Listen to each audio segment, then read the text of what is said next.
Imbula binaka, pula gayapi, pula naitibau.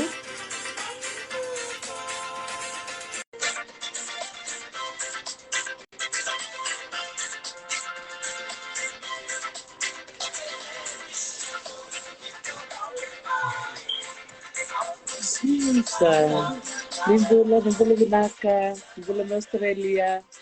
Iya, kamu bilang nita. Sinsa, bula nita.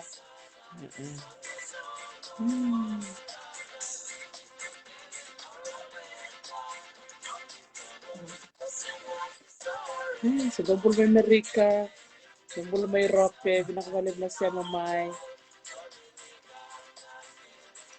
Bulan Mele, limbo na nakalo, nimbula binaka. Andre, Bula suan ng batiwale, isa. Bula nita. Nimbula silo, galana.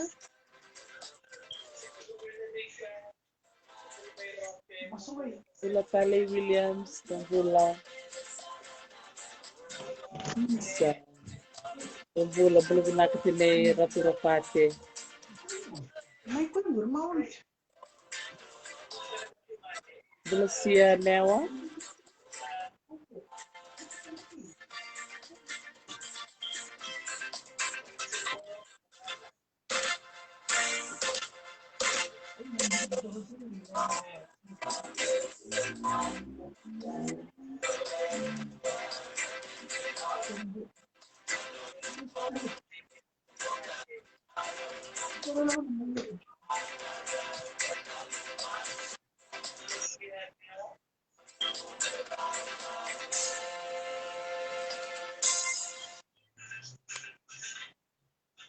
Isa.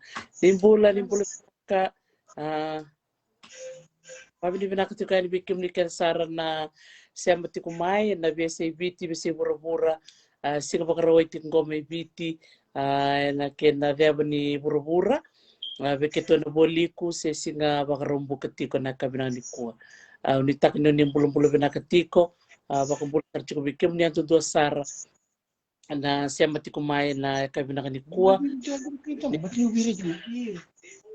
bulong-bulong binakatiko na ni tasir na sikini kuwa bepakanu ni sakilati ko niti kunto na nonto bulanyi uleya sirandio siya artik me ko ngoni kuwa mitomani tiko na ni robital no na sikibina kan kuwa da bambul sartiko na corona buso corona kormisawani bambul tiko bertona bubale na sewambu bubale na netenge pada main bitala no bida tawot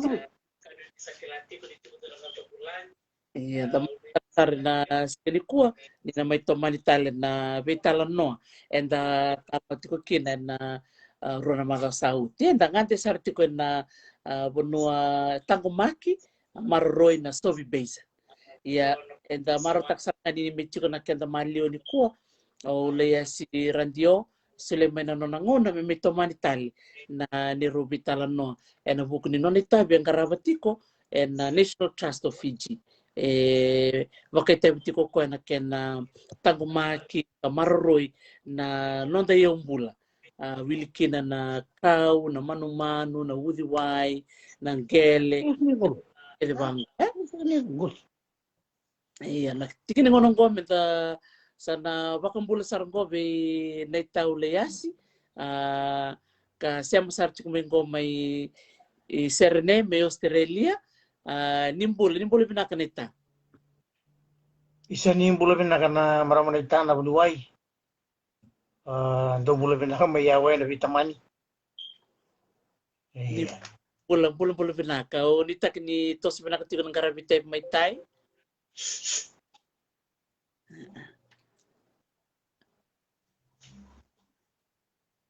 Iya. Nitak ni tos binaka tigo ng karabitay may sanang donggor nita. Iya, tos binaka tigo ng karabitabi sinin do na kena lenga.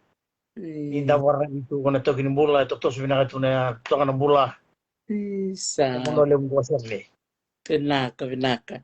Isa, o klani nangono kwanda na nanumir tal chingana bekanda may biti, bebaka ni nakatiko na song-song na buku ni mati ngona pobindi, anda nanumatiko na song tiko ni bibanua may biti to no mati bubale to bulong-bulong binakatiko may biti. Iyo ro bulu bina katiko na ngone mai viti. Bate ro no na rombo to bingara bate tigo bate itin no tulan na ngone. Isa. Bulu bina katiko mai makui. Oi. Isa, klani bung kasar may biti rasa mati kumena kay binangan di kuwa. Era sa marutak na non rasa mameli kuwa. Na buku ni kena to maniti na bitalan no. Daro bitalan to kin na lamani mada ro saud. Ungan rep ngol kin me to manitale. Bidra ulu tanga bibina ko wasiati ko na ndaro bitalan no na mada ro saud. Bako sibina non roto tak bator to na muni ngasi. Ni sember na nona may pagkadiyan na nona bakong giti kimuni nangono se dorbolele to kakina mo nanuman na banua mo nanuman ng gele mo nanuman na kena marorin nam do yumbu na kena mataya na kena karua awan niya pa matal takatiko na numu leso ni on niya talita kana leso ni baka sainis ngole na numu takataka ia o tingor sali suka talmay na kena may maroy na sobi basin ronin total mata pamanatale na numi pamatale na buku ni beisau se taik ni nomuni tostoso na nomuni takataka mo sa ngole may mo may bibu kena tagumaki na bonongo suri Na wale buni wa tuna to kana vidana mada sauti maramanita na mada sauti. Warita to kana kuribuli bu mai vale ya na matani gasibuli ki na matani kuribuli.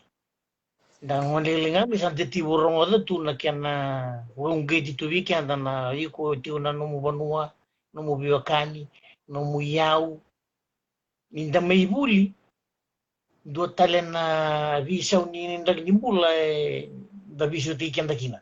Kwa itor kina science. Yan na kau tu beri mai kina sa te tu mai longu na nungu pakana no pakasam ka ti tu di nugumbula na yeule weti mai vale. Sa mai buli tu ya esenial na viva ungeti kina kara pa marangeta nang kasi nang ona. Wiki mai vikenta ni tauki enda pa itauki enda pa tauki ningele si yau mula. Ningole tu mai au sa mai buli sa mai tori science ya na ya buni no ko katolwanga watakia umunalai technician so buni wen ba ka mai kina science wo. Yem ina tang dagu ni no ko katolwaya sa anda bo ti mai na non ra katolwana ngasi. Na di buka tabuliri kina non ra tu una ti ko mai na bingo na jeni sa mai to tu non dingin o kenda na ngau na tang dagu ni ngona ra ambulai kenda kina na itumbutung. Sinili rawaya. Sa may buli, sa may takataka, autoro ti may na vikando don mo toro, umbiuta na vikando don mo umbiuta. Kakitang ko, tulad ko na nondoro materibitalo, vagaruta kia ukin na takataka. Kung galiti yang akidimuli. Iyo. Nangaw na sa lago may kin na vitalo ataki ni mendo me lain dambi kaya artungan dreva na tambalani na isla sa Fiji. Pero tungan dreva to wentu kila nakasartiu nga na italano kina kila na vikaya lo panangaw na me do beti ko may nangaw rato uduru may kin rato. Hindi ni rato kulabutu na vika na science na lesson na randibuli da may na dambi to na isla sa Fiji. Ia na vikala lai ko rasini kila ko rato era vina katoira. Tiu nang kasi may nakoro may pagkanyo yaw na tiu taka may nabitala mo tagini tunggel may release may yaw tun tamadaning keler tunggay na ndura puno ya artuli arta rebital lo nang kimi di bosekin arturi de tikon bagana no madala batakina nakila kaya to ko nang ona ambalteni se ngoni bulinga usa la ko patuna vi talanmoya mata tabi nakasartong artu sanggay kiri uti ko bango santo yo ni usana ngole ni kiri endunga na ka unalita ka na una bala takatiunga na itutu ni tu kiningele vitali sarmandanga nyondo sunyeo aku na pala takatinga ini but ni ngo ilong nungu bula tau to ke sa chuna tagi mai wana vitumberi ini bagayau sangge to manisoli oro to na bukuni nungu kilaka kina na panusan tambi to kina ya ibarai talendu na to kiningele wana ngau na patasarti nga ya indi ni lele una buli bina ke tiko wer to na to ningele na lima na banua ya lima na ko ye wanangau no manda saranga ya so tu bina kata kini ndu me sudu ni bertu ka warara mata ke bertu na be kaya e okati wananga na umangelengo to sama ni ngai tak to bito mena guideline na nungu principal accountabilities au sama ni bagayo taru tunting bertu do so ta ka kirengo re na murke tinga via na liu tuntunga na nungu valatak non rayo na to kingel Wajah tinggal. Ya macamnya na nunggu ubarai terakhir tu na taga tungan rem beli perform tak. Mau na enan dona ke mau na tarambi ti na nunggu ka tolo waisa nan dua. So bi.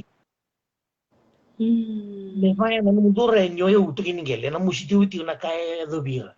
Ya sarangan na tu sanggai tu na kinoro to indon. Sanggai moi na numu accountabilities na no ando don mo barro kino ngo me nganita na buno sa to me kino gor tungai e daga pata ke sange mindame o sange bondo ni sandon sa tungi to dia na National Trust of Fiji ye usu tu utang do tinga maramanita na rangkarai ba na kana to kingeli kina karangan reva me level ta ki na level usar lito ka kinaya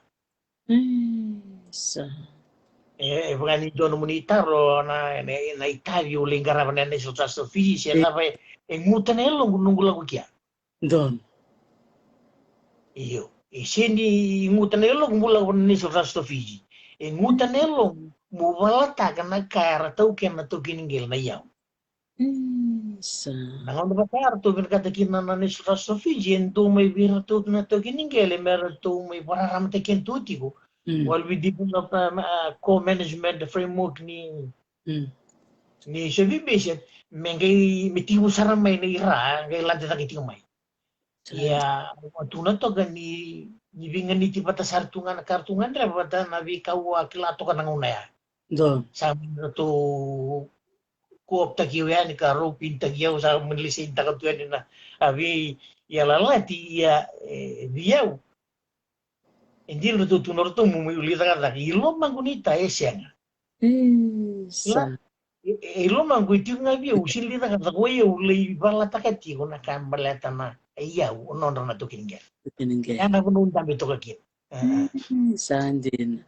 Iya menalima na koro o klas sobir na siya machikuminggor sa guys siya may bakanduan na nidorbital no rani daw butanga na lima na koro erto humanity ko na gelen ka kubutati ko na bonoso. Sandun. Ndila sakaw ona siubo. Gua na busa libon ito buni. Para undami tiko na tino na wendina. Na busa lo nga na itabuni. Na koro no rato e busa na itabuni talaga arto undami tiko may nukser. E nasa na mutsi. Ana katolikor. O tia sange me kito inanda kuni. Kaba kina kali mo na ibudini. Tinga kina ndona kina matangali. Tolu tiko na banua na mosi sana dua an korelo na kina tikina na wendina netasir talaga na tikina wani malam ya kasio dia uno tikina na nebudini nantar kuan na bungo uman na ngele bungo na subibis Isa. Totoo kasarangayan. Dari na vibusaki dari ni kain ni siya ni raw merto umani bata na lima na korongo naturtong doon ng balab na vital no. Bagaimana ki maramanita kuya na bunro tu binakatikine mela kumingo me bagati ko indua me pointa ki me focal point. Kan balimbali may na mata say ni bi baka na may na community May tabulo na ko ito kilo mo go may mga middleman to ka. O kung ko sang gali mararamata ka na vi organization na NGO na gamatol organization batanan na Trust of Fiji. Or tunas ko sa na Conservation International. Right. Wana vi organization kaya ko na kung sa lain dambikin na. Uwira tingnan ko kaya pagkara pinakatin doon na kami ang balay tisoy. Ini sana ngole may banas Trust of Fiji, wana direkta ko sa nang gay bito sumay na vi wala kita ngara malamay. Vi nakatanggo na research, vi nakatana lay ni durumay nang kele, vi nakatala so na tarungo. Sana gay kadibyo na to maram na direkta mi kiru lebi talano. Kasule may bio ni bola ngong gay komen may kina waro tanga may usan may deliberate ko na nung level baga direkta. Sangay ko lagi bira na query mai na makatatarong may baleta na suhibis. Yan mo yang kina na bunwa alain dambi kina endua indingita kimi mata nito kiningel. Tandien. Ya may na community ko na lima na Korea. Ya tani utu na lima na community ya. Lima na Koro. Sini karaw din na awareness daru tarati ko malu tu naman na bibi ni post ya siya na itutu ya menas ni mata na lima na koro na tulla manua ngayon dindu ina mo iti ko kina ni kitong dong mole enda uruti unambongi Tanjin kitu na mo de nando na korisa nando me kitu kamata kana bikai ti ko na lima na koro hindo ni dula singa. Iyo, berarti ni target group ni indor nang liwas siya pagka target group na vi koro. Isati ko oro tu na tau kiningele kaya madami ni udinya na matanggalyo umbulu ya na matanggali iti ko na lumen ko. Kaya sangga iti ko tar lebih matanggali bola kata na nanggele na tunggele. Sangga iti ko na panua.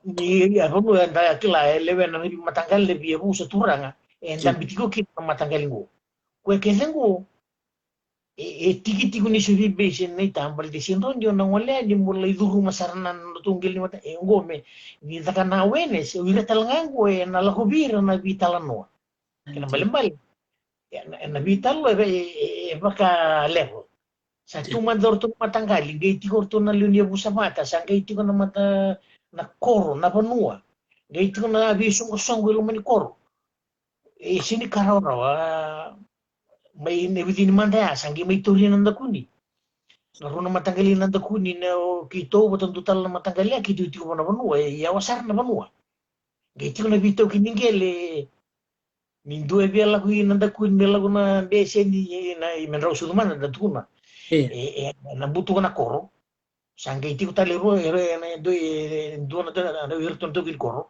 sangay tiko talento nang gel tani na do na matagali sangay limbuto kan nang gel ngan rebiti kue kesen ko ni identify takan na target group nita o hirango na mata si manggele si matanggali busa toka meron na regi kapag sama-sama takibir nonra taro na itutuya non na kede juga sini non na taundo non na patakin na dona na irna leni songo irna leni committee iyo o kuya ni kitundur ko bango sala ko saranga bukan matatini ni woso yo mo to ngele ni sartu kilana ni tu ilala nang ole ni irna NGO sumantanga na IUCN ortunguran creativity mata marang creativity ira kisa kimi daw ole ra bosa nga panondra oya bosa nga ni saya na ndo tuni bira ni bosa ta tunang geli bi dong to gelo maya saya itu mana ngul ira no matina ni tikon ne Trust of Fiji meu tutakan na yabu non di le kina non di abu na bi song go gor ngun au tutaka iya nandona mo na ndona kalau itu manggo eu na le comunita le mai kena penganan bubar ananda ramatakiti na lenyon di nasaranga sedotok nita iya natag drubulo ile wianita Sandina O baka sa tanga na muda-buta to kumain na korone budini me baka ni ba may chiko na kana matanggali kwa na sa chiko talo na botel matanggali kwa sa ni manira na bono sobi ia ese para ramata ki na umani pata chiko na umani todo andina ni tori na research ya nita ya tulimbutu kana nangele na kenanda USB karang may balangi iya ni na klabe na kana da research ni do nangele do beretu na kena takataka ya bona lo bayon do identify ta kama mo do sa square ta kasi ta na na plot do sa plot ta kana bono ya na tanto ni plot ya na manuman ni bukan mai aku isini pakalaw tu na ina ke meron ni bukan tinga na plotting according to scale on do da ka bai o ko na bu bale kina bi ya la ba ngai ngandra be sini tu kontrol ta ra na to kiningel ko ina ngandra viti ko irna tiko viti ki vi nangelen go mera para mata ke tele Sanjena. Ada una idur mai kina le news commission ortuna tamban ni ngar kalsa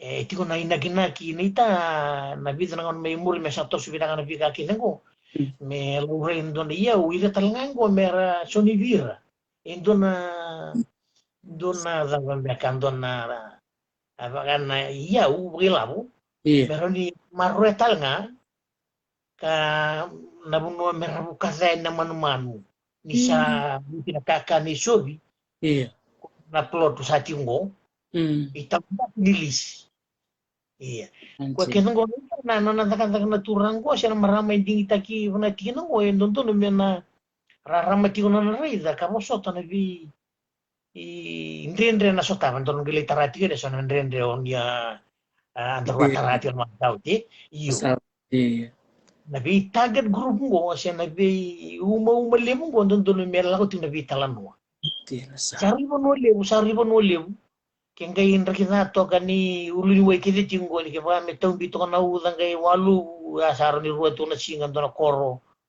to luar ka memolo muna wai sangay toso Indo tingan kena ya buno ni ta merawara rama tekna lili bono kena ba to rasa kita kinon raya Antian.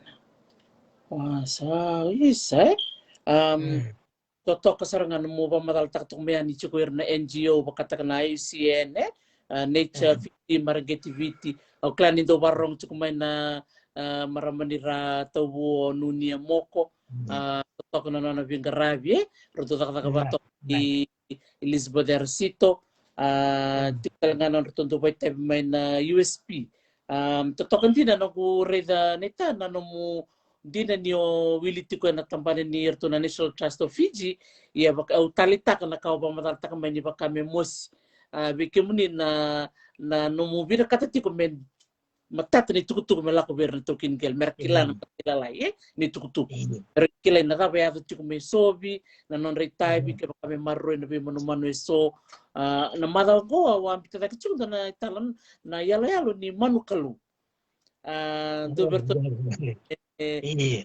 kunne iya ronin to madro mi talon no ada dambe ko sa talan manu talon ni bo reda se matalia may sobi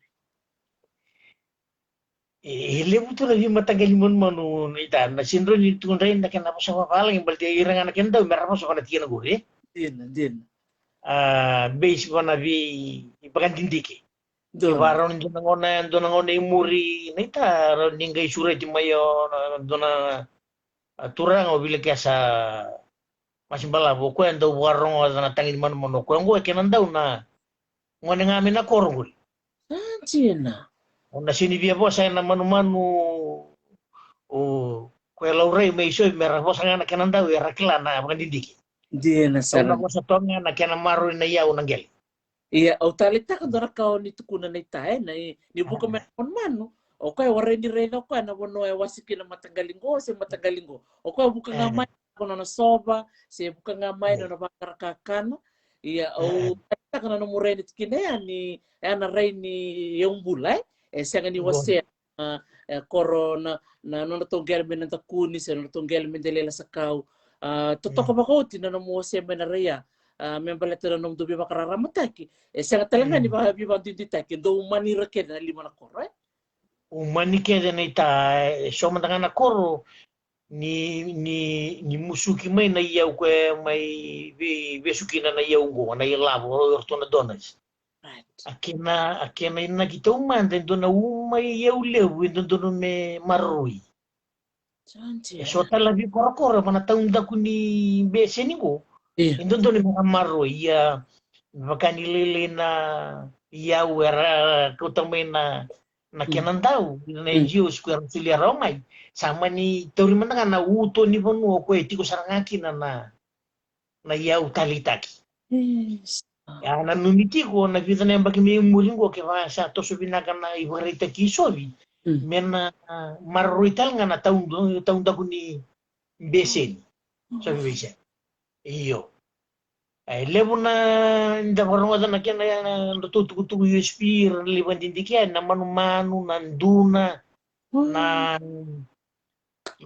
manmun lalai na boto na kena bi matanggali eu matangani ta se sona boto tamagitiya se bermantangani umbaurida sarle rinda talo irapakan dindik mbata ni bi kolo ya levundina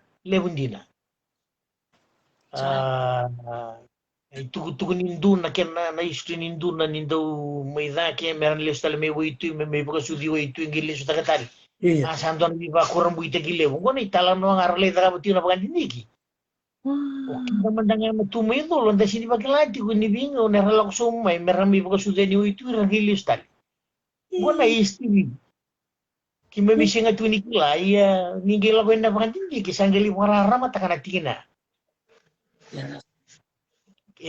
me dono ninguna ngala lemuri menangole mena tapalim gamu na monroga mi bitala no ko na ortuna tamban ni USB go baka lili wala nga nabi ka utoro may bir toto kasaranga sa tikal nga nguri bana nonto website ni Sobibesan isa amna ka dorakan bu bitata kecil so na itambay membalit tasir ba usibi na menro sudu range na wudi way na windi na dora kanon rababi ni binakachumay o yero man nga nang may bono ni tasir ra kay sa ni tabi na ko bali mo mo set mo ni tukutungo beleto no maruta menda pitara no seranga ni tuke menda kila ke baka parto ka buti mo na kanto to me ni tasir or to me na mosi me seru me tele bu me rewa erna buli talanga kina erna tortal nga baka bimbi na non rede na bimbi ni marro ni non rayo bula au tali taksar hindi na ita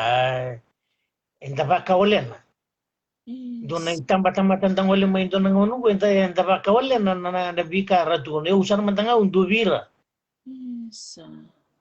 ni bosa tiko may na ngase na buku ni marro balikan na yaw go susulia may nakaluwi na buku ni mga takingo na kaongo isang asar ni dilaba no gumbula au rongo da tipo au sakilatigo isang asar ni lutu i elongo me bakila ia o gai tumbu da kitingo mai na vivi tu batalanga neta na non rabana na lele mo kitingo rabaga yau rabaka wala na tagatu na vi talano asi tuku era rongo da ia baga wasuma na vi talano me baga ni sa daga kitingo bana platform go era usa era rauta kana be turanga marama irna dorbo tu na mangonelo era bagayau mira rezali na tikina en to daga na bosa be ko no na nasio no ta sanda ge mai ba kurieti o kenda na tambango nda bi geti tigo ko ya ruito to ka bo tinum ni platform nita ni bukarang mataka Kapita kana pagkatangin din kila ka may parang sa to kinango. So na to kinili mo may pag tuna tiga na madasao di ni musiti ko nang kasao gitar nyo ting may ni na vi pagkasala usulit yan. Ana mo ko ni yung dua nga may mga tamba ni matantu mera wala nga nan nito inaki. Kangulit na kurang buko ni utu kinigela tanga. Sagi ya na bisa usar nga na pagkanan anu ya na itai. Ito tatani sarana na rito ko uy. Uno no mga anti yu taka bisa nan duwe sinyali yo nunguna numiko. Niko. Kaya. Ike di pagkarara matagiti ko nita kapatingo hunoy. Natutukan mo, timbal din na wajil lapat ko na panganan vira na nondara tumbo ta kamay na ngono ko. Merakila bini nonra iya tali na geleti mo. Sa di na todo ako sarangan. Dora kan ako marutak ni na nandorbital na madasaot. Dora kan na nandorbitar tarba may lebu sarangan na itoke. Gaya dora kay taritira pale na nonra bitar tarmi bakali bu ritambangon. Baka ito laban na nararay, meraray na bosi manangan dora kini baritek bertonongon menang bukin-bukin. Bakosi na kato habitat na matasaot na ken sati ko na tuwa na dam baka talaga kina keli na bono may okay na nondor may bitalan no baka ile ya pala tira na ngone mer bitalan no na ray ni kilaka baka ratukulis rejerto na baka to may nitasir erto may so virto sa takabongo baka sabi ken to sali baka muna na nonra baka indo na ray bo baka sulit tir na longganga baka salimol mo tu sar barong atanga kan kuna matitu sa ko iya ersa pede recukotale baka nakena pasabi ka pertanya there are other alternatives alternative to mining, alternative to any other development baka dito meya na bono sobi pesan sana sulit talaga na sotal pek nga na yaw veira erti ko na taunta ko ni besenia o baka taksar ni tani do nang boss like yado may Geneva may Switzerland wang walikin do nang boss verto na World Intellectual Property Organization gay do na verto da buta chugo na do nang boss ay na chugo na benefit sharing baka me tukun chuken na tutuba kaya baka sa wasi na ilamo verto na lewliman na koron do ni sa da buta meya roni chuko talaga ndo na chicken nila misolital beiratal na boli koro na taunta ko nimbeseni me baka ni tukun chukmia na manmone buka mai sanga chukngani buka ngai lo mai sobi buka talaga na bibanua na tarata talaga na bingele na taunta ko nimbeseni talaga na raya ni saya to chukmia me na sona bibuno me na bisi burubura balete mera baka ma chuko na toki ningele ni rekela ke to marre kele talaga na ke mami me baka binibina totok Don.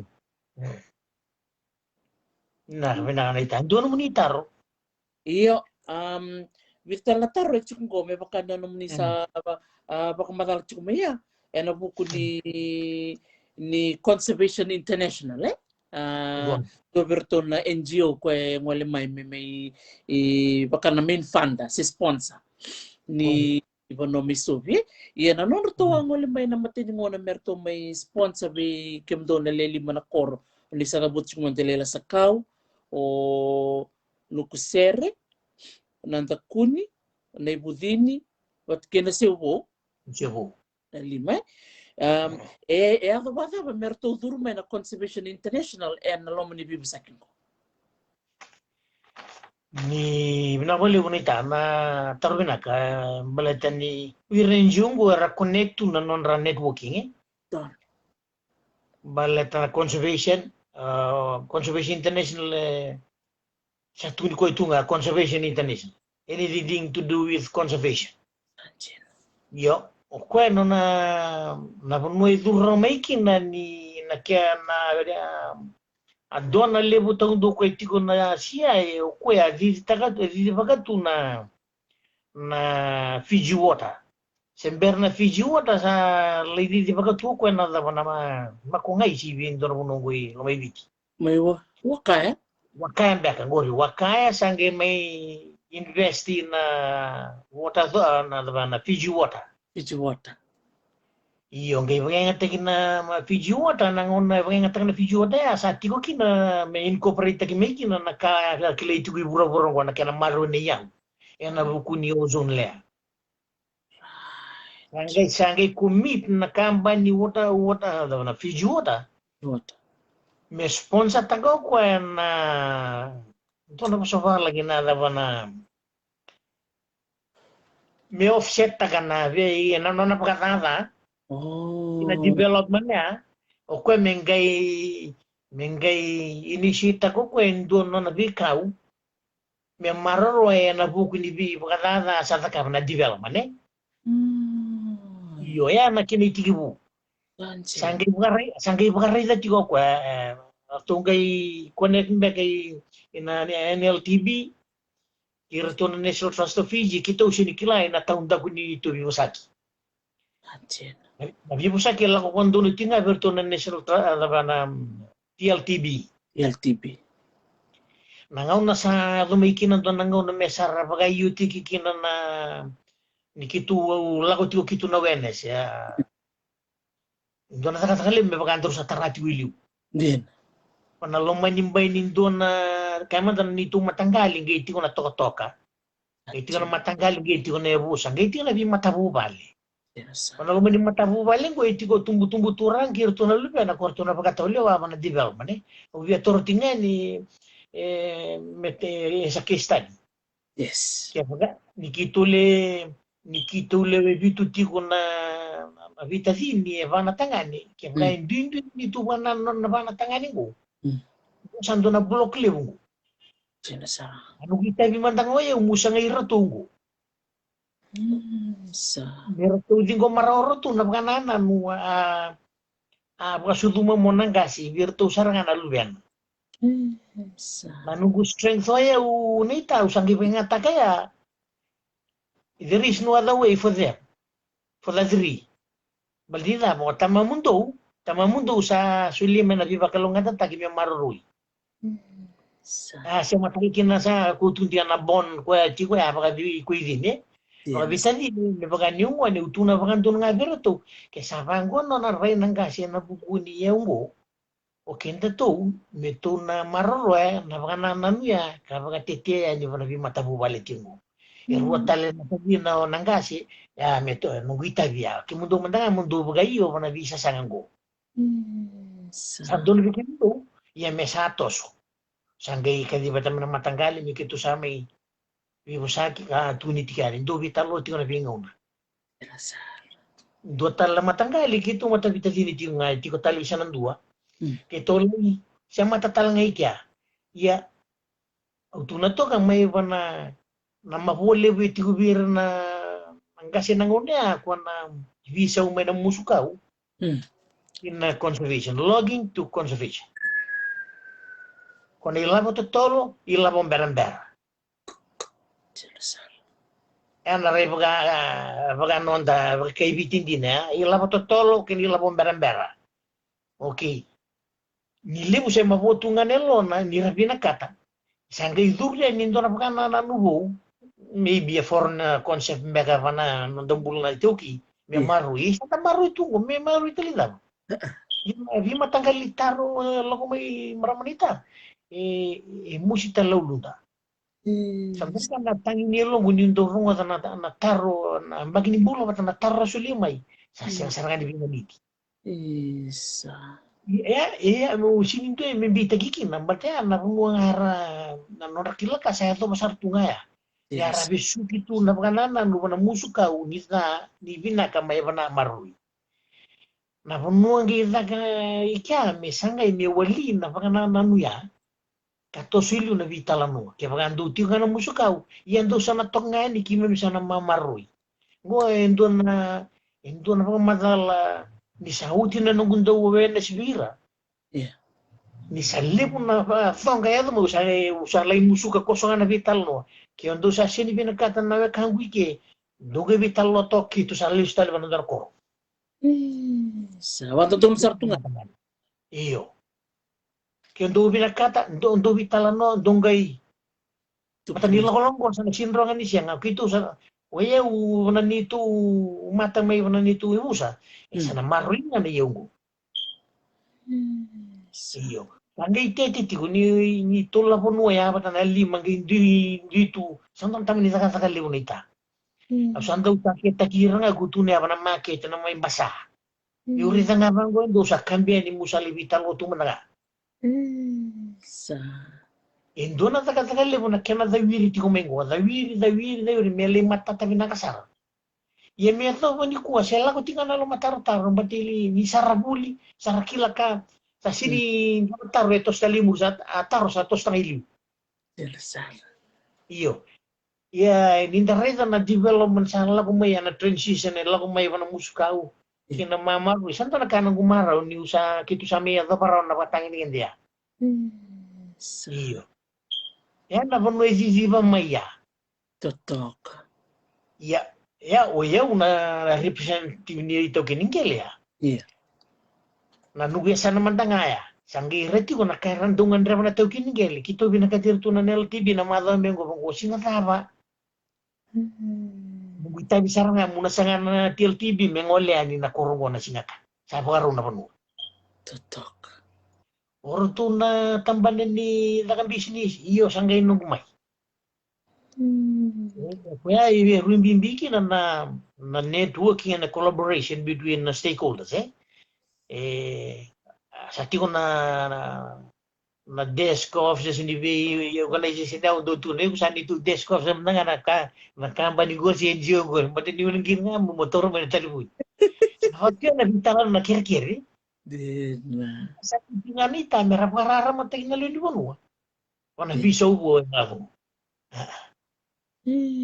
sa andon din na tabi libre babi di binakatsukumin ko na sarsara na nonra talita katiko na bitan mo matata bitan mo sa riken na ituki bago sibi na ken na tanguman kinanonda yung bulo bat kinanonda gele turman na ibarte kaya may bakam ni pamadal tatsik from logging to conservation nilabo totolo bat kinilabo berember lintare na ilabo totolo ela kena musu na kau elebu na kai bakalengka na non rambulo mandangan na manumano tosto ng gel misisi bakatan nga kit forma kawa kwe kitundo takatakin na Fiji Museum o kla ni bidan lodi tim na Fiji Museum o kla o dena bekangu me bonolibo o dena turbo tom Elia na koro wakubul meron bulu binaka kay meron maramani rewa mena Fiji Museum na non-ratang kumaka na kormakao.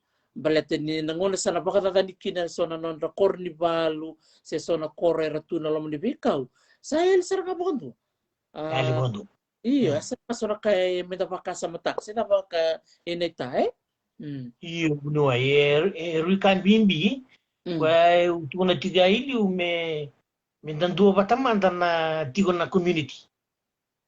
Sarap kay yora ko na bibisaw ya sanggay ningwala may na mga takirto na museum ningwala may wararama takito na muto-muto ati ni rataro nga may nabitaro siniyo do to na ayo sinino kung gori usa na gali baka nga may na kampanya sin NGO weno nang gori balde mundo rongo ta sartinga may bana usu ni wasi sa kundo rongo ta talivia bato kimuni batakiyo enda tutuwa tingango yan na sarang kay ngwala may meron may baka madala ito na kalibu ni rama madala tagiwa na pitar lalay kaya sarangan daw rama kasi ngui sarti nga may bira saranga na kenan daw kaya rin binagakina ni simberan to na development bango may sabi talo tagi saranga baka sama-sama may ba na duin-duile ti ko man lumanin doon na toka-toka matanggali ko may tuli may pakararama tagi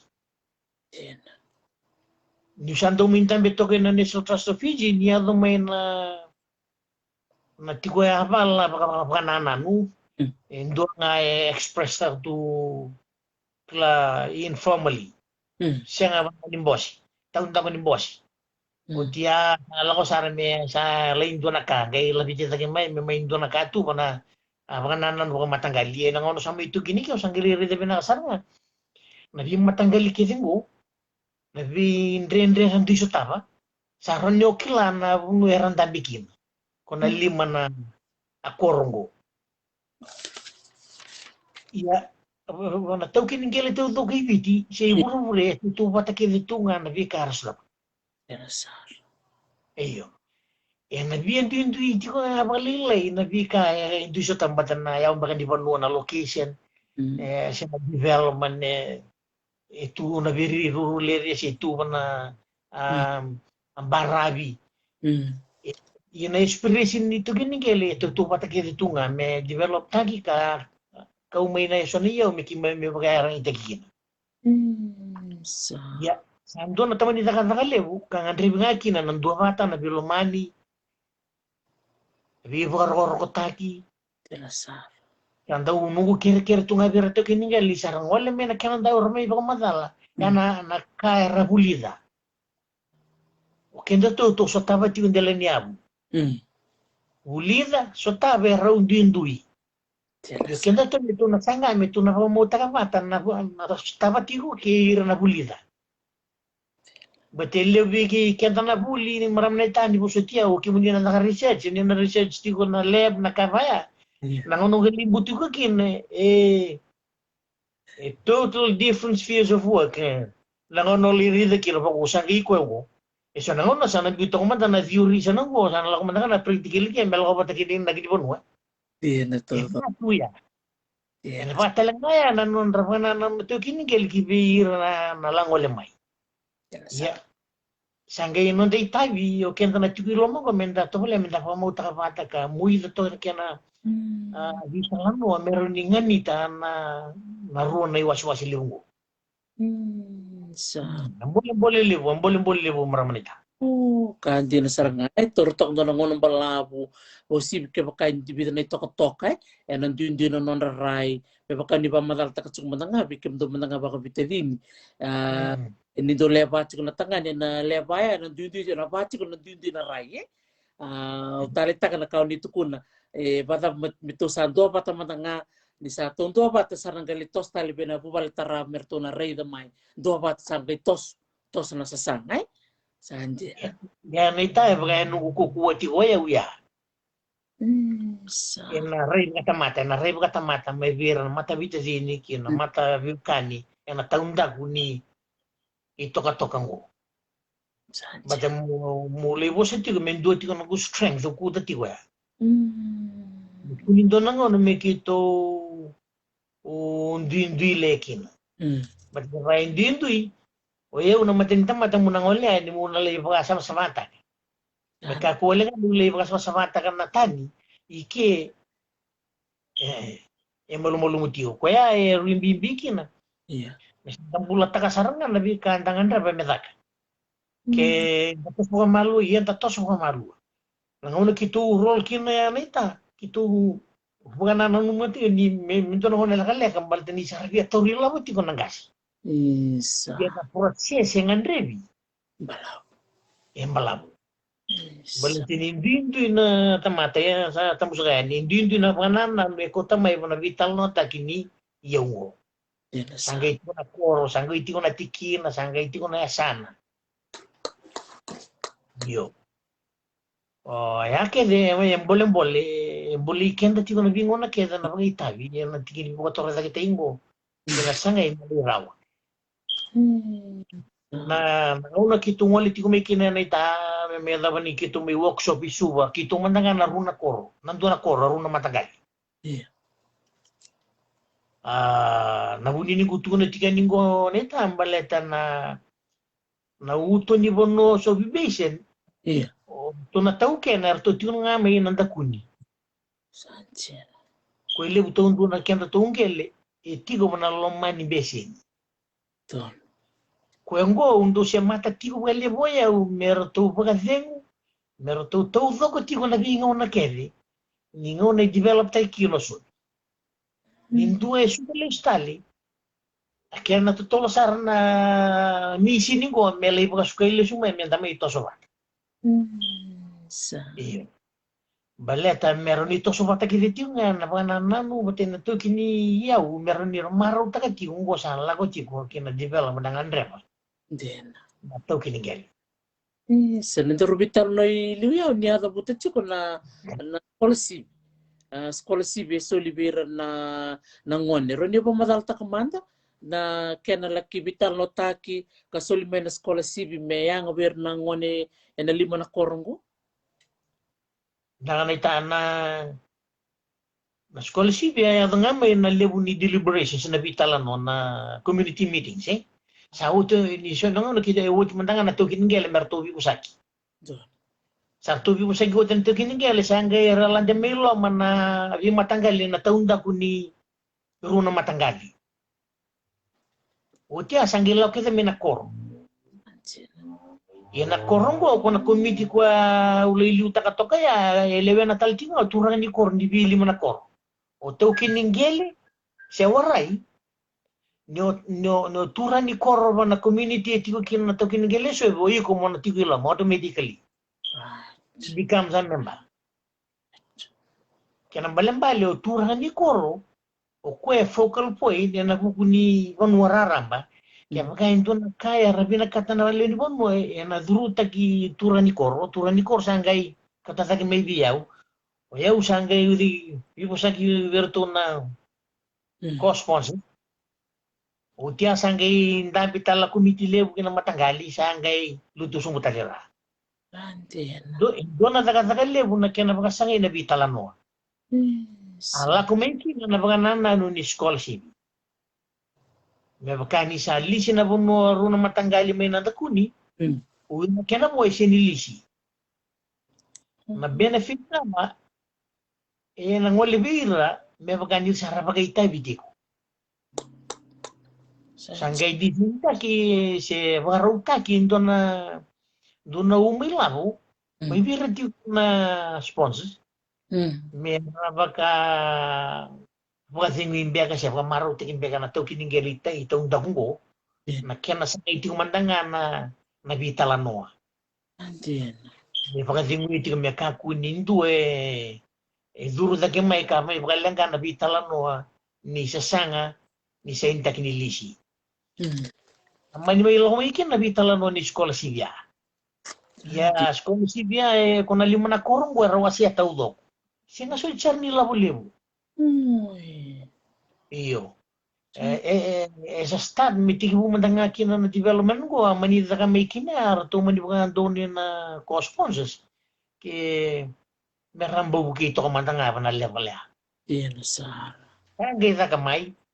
Sarang gaya apply may, sarang daw kira-kira may nabi tumbo-tumbo, may na mata committee ko sa luyan na tika, may nabi kor-kor. Tiki mandang nga na sub-committee ni koro. Uy. Orang na matanggali kwaro lewena mendakuni patera tona waturan koro sartung kay mutya kay kauda kay mai sangi metiu ke dibiau sangi ke dibana bi koro di tale apply mai sangi kita ke main application nya sangi main tambe kita na main tambe me kito me eu na me kata baleta ni saru ye ulilai tori mantanga meti na guideline meron nga nito nila ulihilay ko ila mo lang tasar na hudiway ya besan tan nabi lumen takapatangan na ila mo lang ko meron ni wasiyan meron dapat lato kan na to giningel na taong daw ni so di nasara to sa kinan na so sar may rawat sar na buli sar may sar FNU yan na tigi-tigi ni bibo kaya taki-takira nga na lago may na tertiary kina FNU fighting ako na sa may FNU sa USP. Yan nasara. Iyo. Ya, nakati ko may lumani-may niliman na ang baki. Nangon, may ba ni sa sainta kinalis. Saan siya? Iyo. Sa may sainta kinalis, yan doon may pakabuhi tagitali na son agreement na yato tumin ang una ya. Ya, wanangon ko, sikla ni si Hono tumbe ka na pikakit ko. Baleta na rakining bulan ta sa tabati ko. Din. Iyo. Ya, may balita magkatambag ito na scholarship May mga namunitab. Din, totoo ka sar nga, talita ka na riyan, yun ito ko na chukumay ni wiro man nga nasa gasit nakita ko iran ng gasit na kore ni raray na kato na bibu ka sa boya na koro na maraw na paisa may nanito ba na may muso na kaw iya ridang goy sa marroy na nito bikaw sa sulmen school si berbabulo kor nang wani berbabule FNU te USP sa doon din na ray na kon ray liu marutak sa vera na bakarong chukmeni kuwa dona tarong wal tel chukmeni ko me katakan na uli ni bono na tarandamo bat ki waisoy ero wili tal chuknga si dona siya may tiko na wana bese ni may sobi may tarandamo kwe ada sartine ke na yal ningwali ni sobi bese tanjena Ado tike na yala ni subdivision. O di talo limon na ita? Or to me waistoi o korang pas masang. Korang mas masanga. Iyo, Waray tarang chukmingo na taro ni tayo round ni Rasema Mai na itoke ni Beya Umbula na Beya matanggali me bakata ki ng buke-buke membaleti waistoi kay na itarandamu me adosar ki korang pas masang. Dona taro rarambanay. merasa may bana besi ni. Benda bitalo no ni kena tangumaki na Oi bis. oi oi. Iya ento nuti ko ay wibuni wa iya kim do na raw lewati na bata-bata ngui. Isa, dia Kem na sa. ka aralo masoli mera jingwa mena bi bata bulidi ni bi barara mataki. Mandaru tigo kena viokani. Iya ento no orin ton lek. Ni to sa matiti ko meron ra barara mataki na kanda may namosi. Isa. Dia na saranga.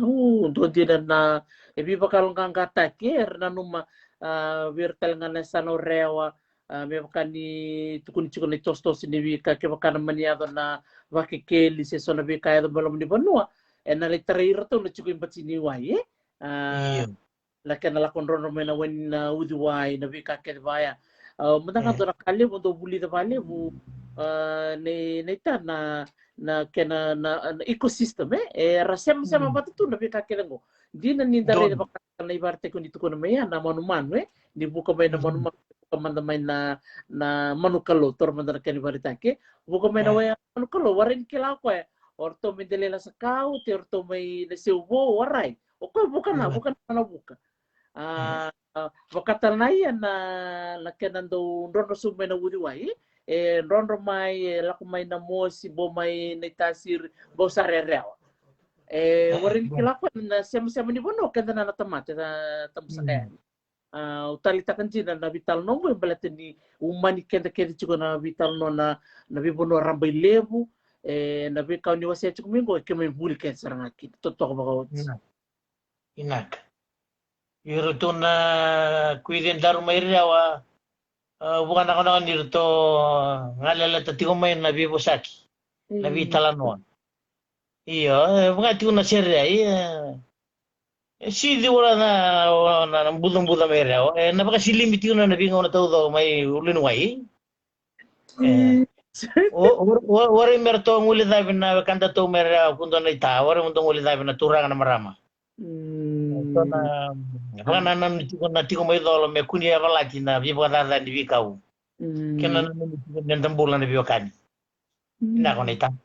Di nasarna di na o normally so na rubital na mada sa mochi o pache do na bakikeli ada ka may solomoni verto na kalau kami dora company me Australia tamani bakikeli verto da kam gai walu lubu may bakantuan na buno na nagdeme dole na iyo waray god mi papinugin ko mi solomon orto na do na company Australia gai walu may na nita ralumo kay na bakanto na bi korkore na bakanto honi aray batinway sa baka dir lola man din ni darita nakipakasamtak na non ra ding eso na kaya na sa ngayon solomon na puno ririna rokan kan be ulni bonua bulong-bulong na kena bikaw iya o koran jigitake na login pati kena main ne rosarangan na meda di conservation Iya.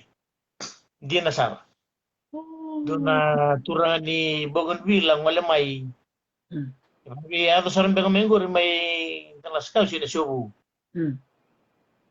Ang malamok ko may pararamat tikiro to na to kiningwel may balta na tiling dem ni na mo si Vensa. May talo asar na viro to na tikiningwel. Tali ni na bikawita ki vida na ang bulangi may Solomon ya kautumay may pararamat ki may kunyi bukan doon na tiling dem siya na mining. Solomon makna tu na Canada na nangonunggoy. Ya kanji na kira kau ni tu na tiko maramanita. Ina saranga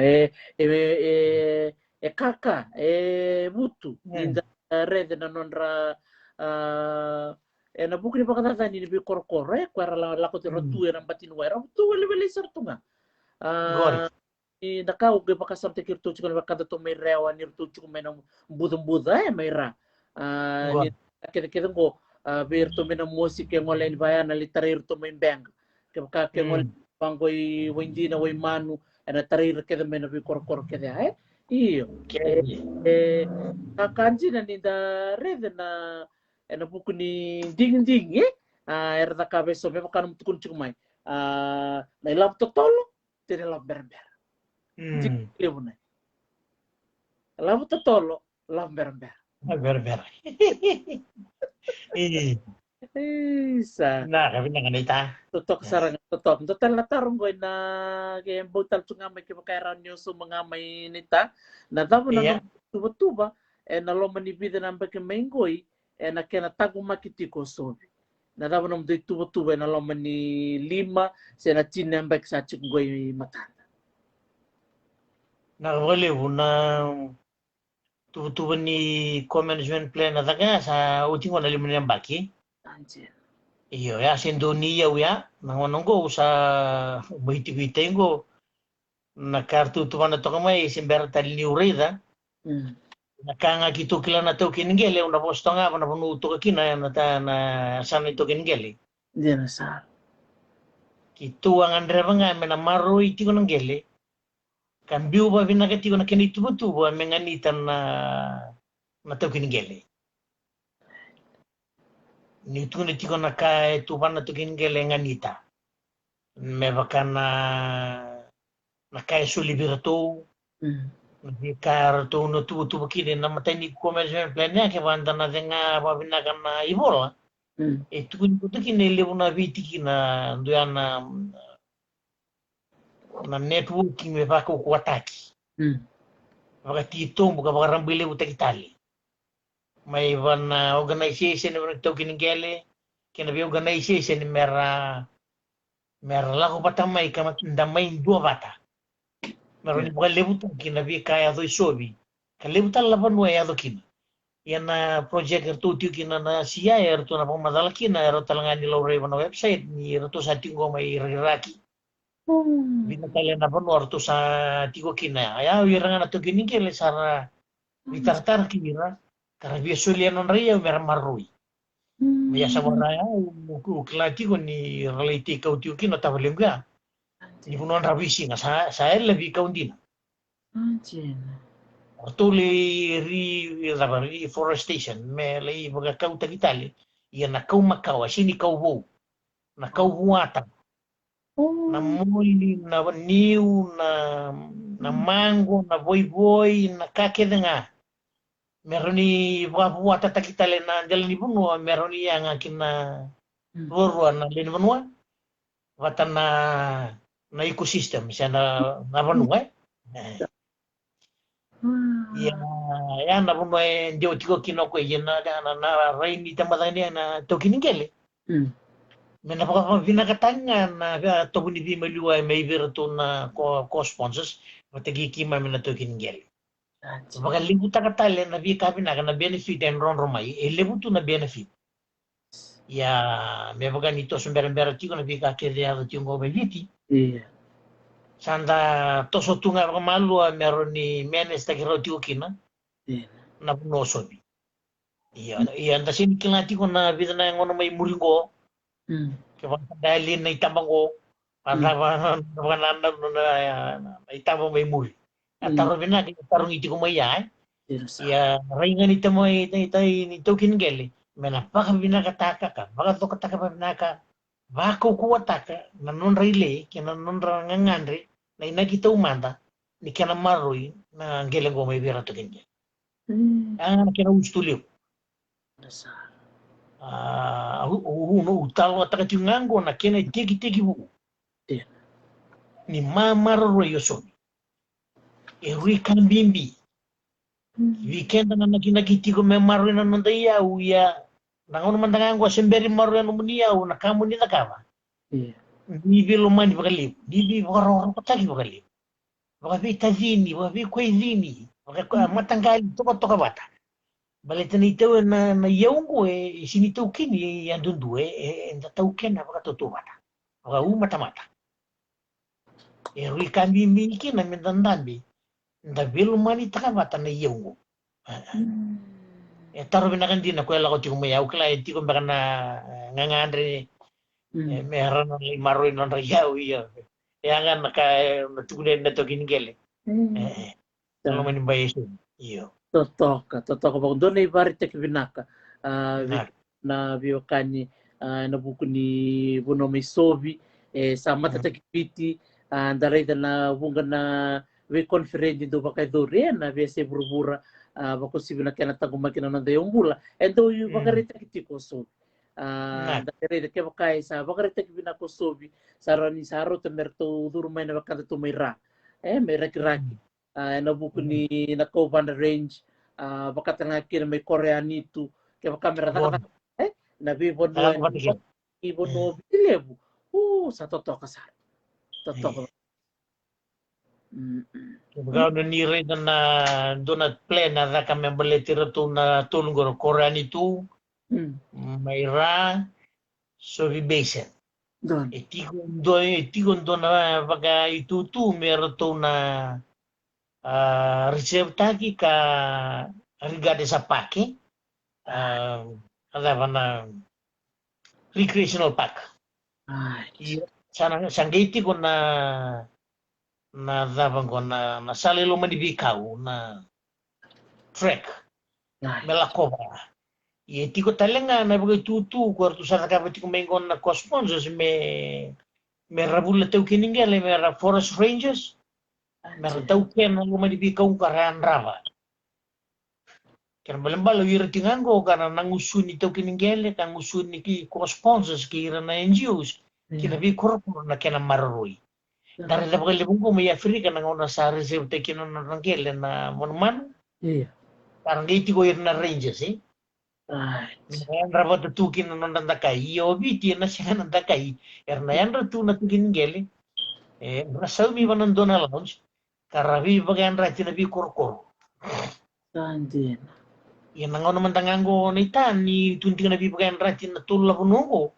Sakot na Sanora na provincial office. Sangiti ko may provincial office may Koranito will tukin ba? Ba. Iya, sanggiti ko na itasiri o na po sa na uluni way kaya nangandre na kaya na marui. Sarak laki ito na wali-waliasan na iya ulim ko o kaya na marui na kininaki may kakunda tako sobi may na bikorkoro karena may pagkatava yang tiyo wali may bigito may ulin may nandakuni. Ngawin nagkanta to tinga may sanandua. Yang gay hindaw lo ko yan sa ayaw to na mabaka makamay batiway ya kaya yan singkala sangilaw tinga na vital no na provincial office may ito law tinga ito ni sa lista gitu nang gelya iya may baka ni bure-bure ni kakana bure-bure ni bula ni bisingan ni yo kenda na ito kiye Sanggila utungan na bang madala may boleh sana may marui. Yan na sino tara masarap ka uti na National Trust of Fiji siya na to ginigeli. Na italano nga dewa tingin ni kapag raraman taga tingin na mga marui na kena wadadani na ulinuay may kuha. Yan nasarap na. Ay tigo kaya na co-management plan. Co-management plan. Yung co-management plan ko kaya makay sorry binakata mera raid si mera willi kayo doon. Ti kung baka na nung do website na National Trust? Hubungan ba ni Kiki? Usara daw ti mandayin doon kya. Oh, okay. Iya. Ito lang nga mo nang ito ko na bisongo. Rota lang nga bikim ni nataro ti kumay. Pinakabakalibsar na siya mo ti kumay. Rong binakadin na bitar no kay naitaw layasi. Wong kasara taro ti kumengo kaya makara binakato mo ni Red Tale sorry tukuto kumatay lalay member letter na Soviet Basin kaya nanonoto siya mo ti kumay na Conservation International. Ayan na fund si sponsor ni kaya natanggo na yung bula may Soviet.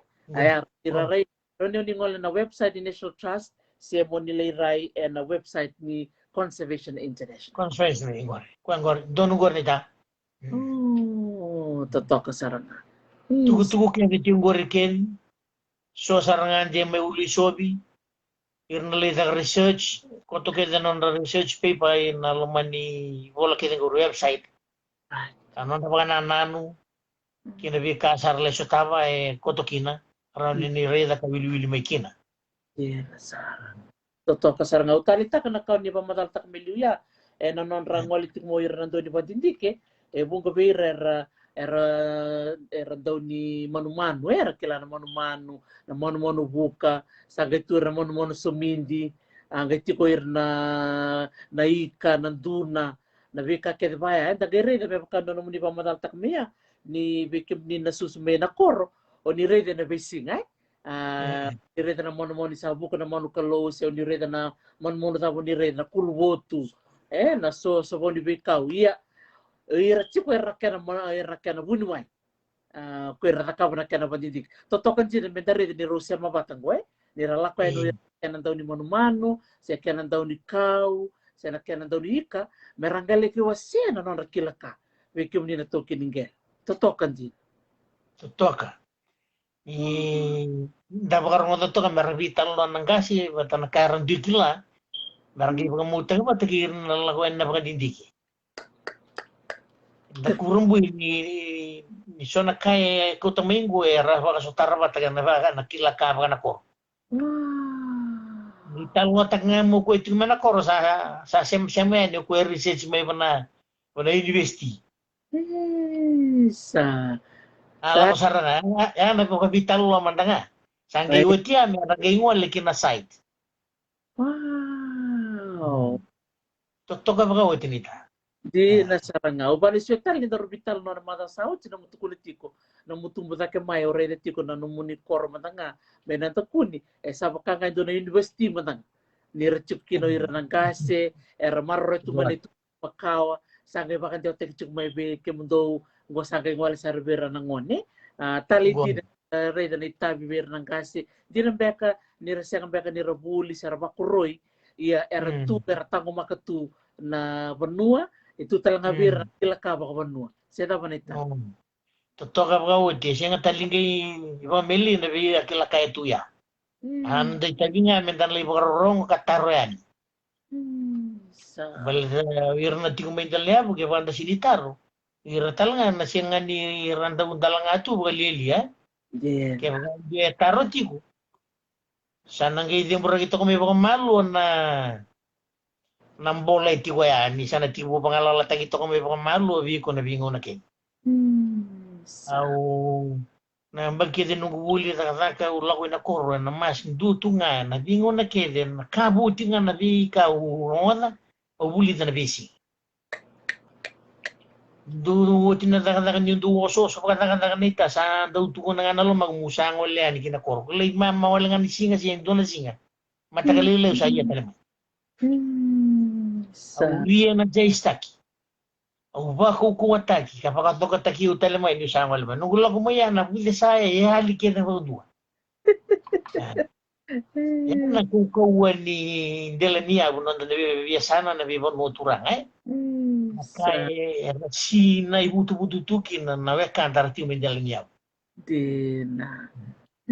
Sa kadir to ko na kaw dito ko na o nang gaibya tinianga na nandarubital no na ulutangan ni bunye tali sar chukubi rongo da chukumay na ulutangan ni sekolah civi o man politik kina na kabinangan ni kuwa peiram beka era baka rongo chukumay en di bono ni tabutu may kina bungari siam sar chukumay ngona sa norewa sor siam sar chukumay bono lebu may da kaun robin buwa ke maduata di bambul sar chukan di bali bikem ni totok sar na siya mati kumay ni dabitan lo tipo na nonta bossa nga baka biti umani bena no mga nakina mo biba kong geti na buku ni nonta reda so talambia kala tamban ni buli na rere na may binga niti kena be kaya ti ko may dala may banua may nanta dala niabo tormando kena baritaki dongan rep sar baka lebu ira na nganrep mer laki buli na tamban ni bakikeli sa na archaeology chiko talaga tamban ni anthropology Chiko talaga na tambanan ni kau na botany. Chiko tala so tala tambanan ni manu-manu buka na ornithology. Ia dagarerea na be tambanan ni buli kira ngo. Dadol me tangwala ni bala ni medala ki buli kira. Ia kama kai tiko so nangwani me nanda kuni. So nangwani me na siwo. So nangwani me dilela sa kau. Era tala itaka na be tambanan ni buli ngo. Na rere na binganit kaya kana sulimba kama iso na scholarship ya kayo ya. Era ni so na sulimba kasama. Me sobir na ngoni ko mera ngoli mbaka ni Australia, sarang ngoli mbaka ni Sulandi. Le tolungan na mbaki, siru na mbaki. Relistal mai. Mera ko listal mai na nonra kilaka. Me yang taliban non. Dono na muni baba kumadal na tikini anita. Nakawali mo maramanita na kinangguri ko to na ni tubu-tubu simberin biu may na tubu-tubu ko na apakana nanunga si tiko biro to nang gas yan na sa liu so sa ratikongo. Me bakani ni yaungo ni nabi si tiko manandona mo ng balabu may listiki. Sa daulawa bu itiko na bibakara ramata bibong gital tinga ya saka tibir na dorbo na onelewa. Biro tiko na primary na secondary. Quando tutti governi tumbutumbu. Quando vi profession che venga nita, con i sati tutti mengo resema che na besin. Na feel che vengo ngandre vi me rabaga torazgete na tokiningele. Senga wali nga wiro tokiningele, wiro mandangan na tokiningele na taunda ko. Kara tiki ni panua e tolo ni watu wasilebungo. Anjir. Wira talanga nga nitira. Sanggay po wala nga mera show interest may tiko matangabira na ngangandre. But dito na credit level sa tiko ko nita ni Angele belida kinan research sa turaw. Siya may kinataka. Kaya baga mintu guarantee ta kinataka sa turaw na taka may show. Sanggay po wala nga na feel mabulida may kambi show. Yan ngono kitundu do wiriti ko kina kitule wo ya unungu itai ko kanto kini kelo ndi tunu tibira. Na kena na tiko bikinda to ni selilai na non tu ngone buli ra buli na kina wele utar la file ra li buli da ya metu na sangati ni tumbu tumbu. Mera parara mate kina lu benda mela ko saranga oso bisa kasi tiko ni ko. Sini kasi tiko dita lo so binga non tu bono kita tu na lima na korong. Betul. Kira balik balik na korongo kento ni lima tanggal yo tiko. Mata kina koro boleh kata. Me sarang sanga. Sanga sarapa ko ko na buli tor na kina sanga na bil mo tanggal li buli feel de atensya ni kina so bibis. Sa. Betul. Yo kaya baga oni taro talento na taro biao na kabini ko ni baga na ni buli trivia. Aungan reba tiko. Iya. Meron na sa ngay sa nga natulog ni Gel, meron libuli na may na feeling mo. Kaya balang ba, orto na ko sponsor sa tinggo, orto na sponsor na NGO, buta na bisong lilibu tinggo, orto sa onti ko may na sponsorship. Meron to na talim may na umilabo. May tumanikin na buli mo, kaya lima mandangan doon na embaki, na matanggal feel. Gay tulle baki, bertuli rawat bertuli sumai. Do. Sambu talabu. Talabu. Masini yali raw na pagana ni bibu kata buli tingo nita ni sandang buli tingo, sandang kilana yang dibuli. Daw sa may bitalo tingo may patang go ni sobi besen, sa barong tingo may natokin gel. Boy binakwali biki muni ni salay rong sartiga ni sala ko na sa pusta ginabi group Nabita matahan duo ira na teo kini kila sandra kanon ramaro takati kumay na rita lano. Hindi na sa. Yo, kaya balambale sa ibinakati may raha mo tiyo nga may pangaliw na kananan. Kaya bagay sobi kimuni na to kining keling ni buli tingo ni si buli na tiyo so na feel. Ibi bola kati pata kina feel men leita ki sobi ko sa sabuta to kana maramanita. Ni sasanga. Ikimuni sa graduate o ni sa nga talento na matandi bola. Ni sa sang kinabuli pinakaitingo. Iyo. Kaya kira nga may bira na nuni ito kiningeli. Bira na tukamuni na tamamuni. Iyo. Kamuni na kuwili muni. Yaran tambi tingumendal niya. Bali din may bito na yung bagi may muring ko. To sa di pa nga bate kinto to na di pa katora sa katay. Indo tiko na rai tiko na toki ningele ana buli. Do talanga na rai na daga bisini si mna lumani bese ni sa tiko talanga pa na management na kanili di baki ko tourism. Sarto lo masoli tiko kina. Ia na tora tora mga una sa bula raw tu na mga nananu na tatandra. Ia wana lumani bay ni mga nananu kina tatandra mo. Ia na sangay na tamata tamusagani uira na leo ni via busa tiko na bese ni. Para buli na kina kao na reality di baka. Na project lebungo na kita na bagi minggu. Merah mo tiko na daray ni tay. Saranga. Sakadya na todo ko tari tak saranga ni klay sombe karena tarot tiko ba kamay badaleta nang wali ki valange so nangone nang revi me ngan na sekolah sibil lebusar sing na kain kasul ratum nang na sekolah sibil saron ni relek FNU se USP chikin do na degree ngo na geospatial geospatial science bakatalanga kin na land management environmental science yung talaga na marine biology ningan rin talaga siya wala nga ni Waitui ngan rin talaga na kay na Wenran iya to na udi lili kay korto tuya o ni buka o dina o ni mala o manu na udi na riba arto na leo limango erto ronro pasar to nga ma erto takos mo kada may nabibono kada may buno ba pakanita totokan din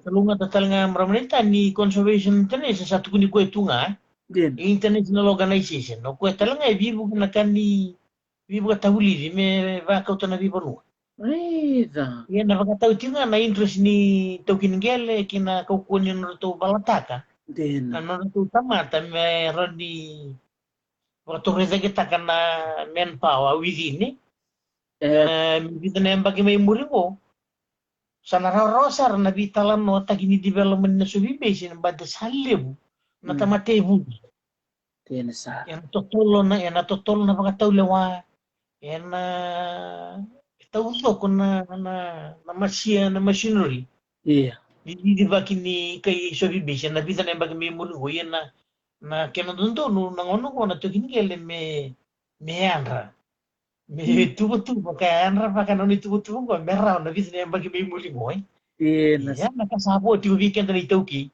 o gusto ko bikin tokin geli so bibesar sa bole mo na bikan na meraka o ker tikan ni metu na anra tipo metu ya no na bisa na bagi minggu na pakatangin dengan rebiti toto kasaranga o talita ka na kanip taltak maya na capacity building yan na kinakarawa perta capacity building mena retiko so mera pakata so training is important nirala kumain na conservation international erdo meta ka so na workshops and training so training lelek nga roni bidangan na madawa si tolo na bula kaya makachiko so na tabangon na korre bo sibir sa biu bulitu ko saranga na matagalin ko merang biu yan ni radorbo ng nelew mera bakita na Willie Cow na tambanan ni Willie Manumanu wira na talita ka na computer so baka sa rada torto baka doon na certificate se diploma ni computer sa rosa nga nila kung may takatak na so na program pa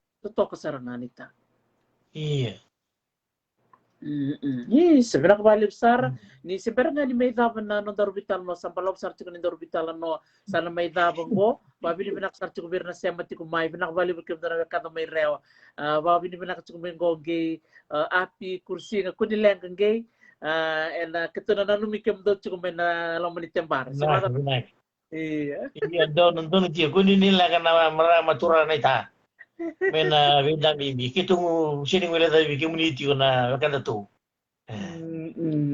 sa sebenarnya may daba doon nga nakaw biya baka madalata kasi biya baka bulo berto menakoro si doon na namubas ni bakasal biran na marama turang tokin geller baka rong tung menakabinang Nakabalebo maramanita matay tomando view binabalebo na platform go bikin na view tini namun untuk lama tiko na pata-pata go me dami vital lo takakina na vivo tora sakita kini tau kini gele ni nonton itu okay sakali mo na pagawin binak santa may bikin rawa atau si tiko na view kani Siya ni singi matengo men na lago tigo ani me rani non tigo ini nakila kain ta sambu rawata tu bir no nonta daron rawara matego bena voli wikim raw roti akini karro voi bina gatiko wikim do mena korro mena da kundi no rono matangwali na wale buna dungena tigo na kana sangata kina marro ini au nentu yau lebu wa ke be kunu na tokin korro o wanu ni na kotuya kana sanga itiko me marro ina yau lebu ngoi be rongo kena nentu dalli banu wa tu rambur lebu wana na kati wale na kena dungeni tiko na itabi ni mama rui kau buka ngeti me marui tiko na ulu ni wayo sobi meron ni kau tiko mai na vi ngau na nako mai muri na kau ki murlebu kau ni dali banua utor na ngono gombu buka na ono kati berto na lima na banua korba turang mai ni budini na rona to na vitadini ne mani na wale bu bitamani na rosa de toka na la bom balabu so wale bu tali tu na kwa tu mai liu meton na gorabi vi kunda na tokin koro mena chobo na wale bu tongolanda na so de tiu mai na vital no so mangima ya se wale bu tali tu meton na takaria na runa koro kunda tu mai de la skau de chobo wate kunda mai nukusera isa na wale bu lo ban bimbi tu ya na wale na vitokoni na kena sanga iti una maru nento yau obo ni niti kondo na lagala ngui tan vaso talea na roni to mani tali ti kono na kena gorabi na nento ndali banua obo ni na goti ko ni na ori malumu na nento sasan na ba ku gota ki ti kono na bingo na ken me ba na vi koidi ni matumbu ke rau tu mai na vi koidi na bingo na samangima kini bingo na kida to mai liu matantu wana ona vi kuno na vi marama suli na vinga ono tungo ni ngole a me banda kana runau vingo mitigo na vi mata bo vale sa pa buana tiko mai ngwe ngasi me buana libusara ka bu ina ko vi kendo to na ndela ni banua ko vi bin en tu ka na vi na mbag me muri vi bo ngiti tiko na kana bula tagi tiko na buli ni bilo mai na loma ni banua e tolu lima na koro vi korna bilu tega na vi koro kunu sakana vi turani koro nu vi dungini tagi tiko ba tamai na kena kata ni marro ya sobi kundu sakana vi kuidi ni mai ne budini abono sakon darwalu wa ke mai wen basanga kundu na vi koro mi dolo na saubere na kena mai marro ito kana ulu sobi na vi ngona ta tombalete mai meta mai nunuke na ke reiti me marro me kuna bagara ni bagali una deli banua na vida na mbaki me mur na bingo no me mur ngor na abur ni utunde vi kenda kenda vi korkora bol kata na sobi base o mboche me kwe na bagana ona o ke na vi bong geti eta uti ko ya me ta vilo man ta ti bole na kena marro na ye ulebu vi korana ndaka o me muri o class me kwe kondo vi utini na wale una program na kongoi ko ni na tal tu ko na warro ti ko mai na wale una warro me na vitala noa sa manako sa wale neta baka nak sa tsika musik mem sa tsiko na baka rong tu kaya anggoy ni me baka nako na mu solit tu mena no ngaw no klanyo ni turango soso roso sororoti baka beauty ni may serne mo Australia kime maraw kaya baka mundo na numusol na mga una mumbo may wasay bolsar na kwa kime bulia baka nako chukumay kwar na bolo chukumay baka nako chukumay ni do na bipa kong lebu unge na yalo ni kime mi ready kim do tuya ni do toso nako chuko kim do may sobi kimumtal na natuya empatini bara kime na tuya na biyanu kimi maraw ni kimi re ni do toso na ko chukim do kimi tal na kimi na kila ni kiton lay na ko manak debu sa baba kana ko chukang go lobo iya kito ba kanu ni do nang na memory to na baso te na kor to nang ante sa reso kun raw la kam raw na yoti na wale mo gito so tala ba kamu madono na ko malem sa salam sa tiya ni mo de no mo de Sa nakabali besar, nakabali bu Benar. terne bagaimana Iyo, lebu bikin laut ya Hawaii. nakabali nakserne sa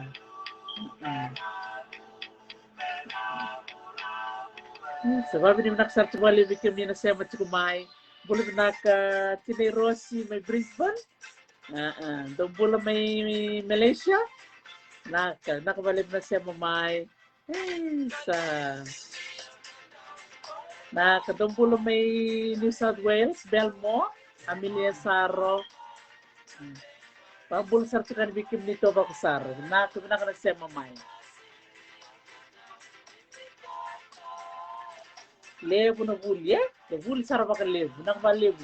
Bikin doon na biwa kani may Sobi Basin. Dumpulo may Arizona. Nakaladi Murodi, nakabalib na siya mamay. Dumbul may tong matinising.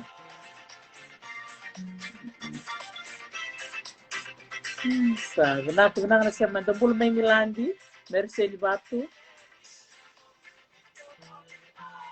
Dumbul naku ako ila tabuto.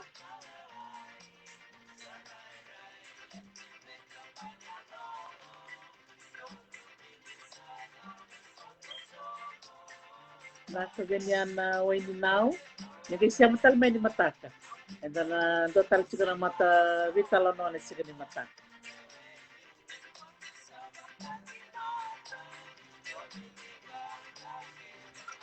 Nakong bola marawa. Neori siya nga binakbali besar na siya matikmay.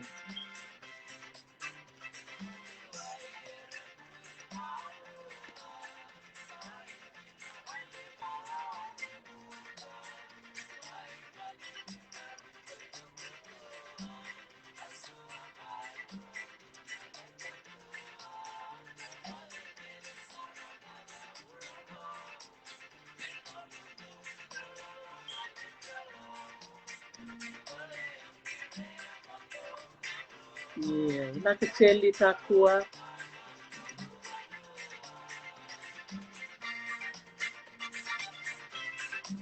Nakaili matarabu-rabu, nakanasya mamay.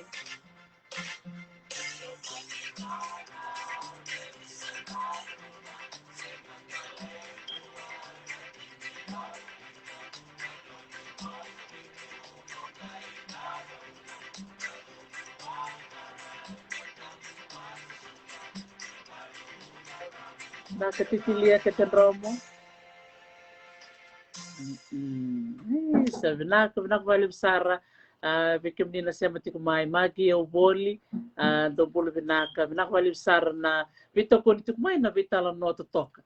Dapat di binakin na binita ulaya si Randio, and ano na sulituk mo na nangaw na ko matatiko ni Wiratoki Ningele na buno sobi.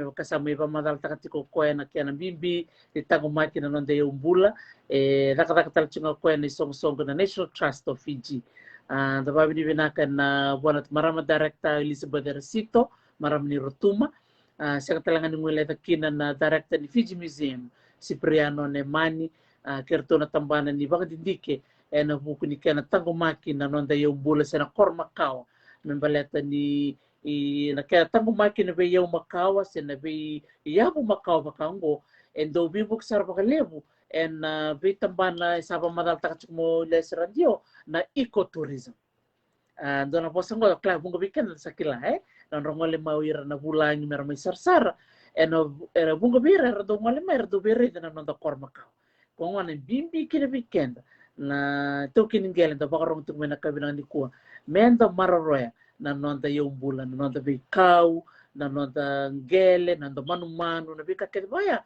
ninda tango maka na bibunoya, tango magtangaki na nonda kormakaw, o na nonda gase, iya, na bi kormakaw sarangango, erdo talita ka na babala, ni merong wala may biti, merdo ngol merlek sarsaraki. Do na kaya, pamadal takas kumingo o nita, do na land management, bakatalangaki na uso tu ni business, kaya makati ko sorangan rebo mer makita ba ng business ni ecotourism go talaga doon na matini katu be tandola mai ena buku ni taka ngo mai sobi na iya lavo mbera enda bitala taka chikudu ko ena lavo totolo se ena lavo mbera iya ena lavo mbera e vivi mbalau e vivi mbalau marro ena ndo panua ele bora marau na man marro na kau marro na wai marro na delingel marro talanga bikenda ne toki ningel kabusa kayanya iya ena lavo leka leka wala nga sini no tatanga kata-kata nga sa nagay may birek ito yan sa real na manumano sa real na ika sa bakatatan ng gele sisi ng gele walu bawa sa mana wudiway laitin sa ren ng batin be wudiway bakatikirto na kada tumireo ngayon ito na walu baragali dar songko tsukay nirto na kada tumireo baletan na musukaw kaya nabika kaya bakatati kumay na uliniway o klain doon na ulutang binaksarangan na may view sa ikina na buku ni nonton ngande tiko na sana na tasir na bulong ko na bulay nga sawe iya na sila ni mataka na ruti kina na wasi ni vital no na kini matay ndo tiko na tasir province forum erto suriti tiko may erto le 5 na kanda enda na may vital no tiko na sila ni mataka vital tek search nga na bay kami ang baletang buwan na tango makinanda yaong bula siya na viso takin ni nonton rai okay na ito na kaya baka nga tayo nanonda yaw na kaya maroroy nanonda ilabo kaya makasala ko may na ilabo si rakota mo na babala ni miso limay na matanggali siya na toko-toka siya na nanonda yabusa na maroroy baka na at yung talaga kina na ulutangan investment na dapat talagang baka ron itak na ulutangan baka ni sekolah sibi na ulutangan talagang baka ni suara tamban ni buli merang walikin o ira na lugar dahil na siya ni mata kena kini karo na baita vital dengan kina na turanga biotin na buku ni sona baga dindike na buku ni ngel kena bekai na yombuler tu na lomo ngel geology na kena dan baga pertanya olita kena ni na barong may kina sikani mataka lima na kaloko kena bitu lomo iya 5 na kaloko na kabi mataka kena bitu na kaloko na rota lang mati talon noa na ngadi tu kina sana waktu ranga o netasiri iya tamaro taksar bakalibu ninda may sema na bitala nongko sa lorong sa tin bakalibikim ni beraka bakalib sara no ni sema mai au nita kino ni bulong binakatiko bikim ni natiko may biti ka kun ni ngole tama may tiko na no ni mata bulo na buno ni ngole kina mo ni tartiko pakatal nga kina kena sabatiko na linga kena bimbiti nga na tangumaki ni nonton bula visina o sa lorong sa tin bakalibikim ni nigay baka ni mutok ni mo de mata